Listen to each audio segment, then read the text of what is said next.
ஜல்தி வாபஸ் ஆனா. ஜல்தினா சீக்கிரம் அல்லது விரைவில். வாபஸ்னா திரும்புறது. ஆனான்னா வாங்க.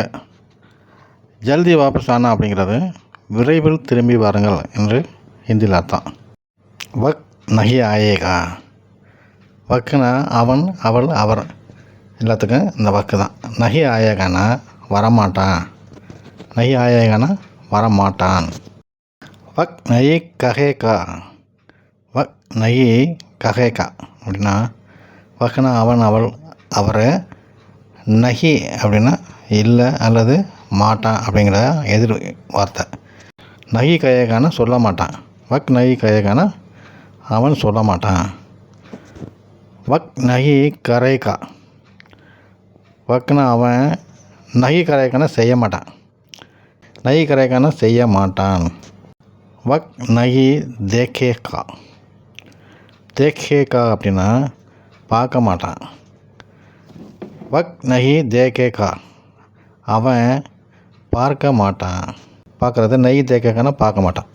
வக் நஹி தேக்கா அப்படின்னா அவன் பார்க்கவில்லை அப்படின்னு தான் வரும். தேக்கேகா அப்படின்னு முதல்ல சொல்லியிருப்பேன். இங்கே தேக்கா அப்படின்னு மட்டும் முடிச்சிருப்பேன். இப்போ அர்த்தம் மாறுது. அதனால தான் கொஞ்சம் கவனமாக அந்த இடத்துல படிச்சுக்கணும். அவன் பார்க்கவில்லை அப்படிங்கிற அர்த்தம் வரும் இதில். வக் தேக்கா அப்படின்னா அவன் தருவான். வக் தேக்கா அப்படின்னா அவன் தருவான். வக் தேக்கா அப்படின்னா அவன் பார்த்தான்.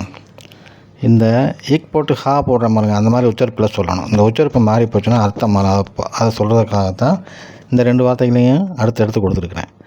வக் தேக்கா அப்படின்னா அவன் பார்த்தான். உஸ்னே காயா. உஸ்னே காயா அப்படின்னா அவன் சாப்பிட்டான்.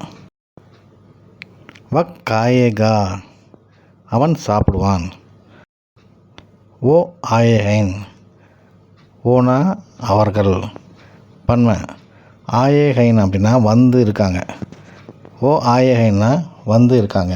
வக் ஆயஹை அப்படின்னா சிங்குலர், அவன் வந்திருக்கான். வே ஆத்தேகைன் அப்படின்னா அவர்கள் வருகிறார்கள்.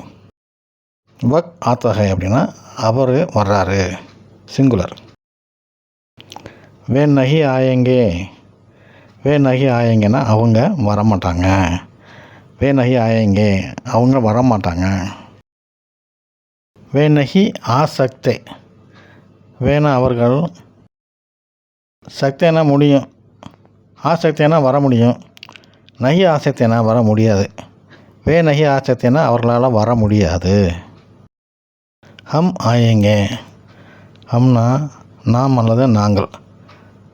ஆயேங்கன்னா வருவோம், நாங்கள் வருவோம். ஹம் நஹி ஆயேங்கே நாங்கள் வரமாட்டோம். நாங்கள் வரமாட்டோம்.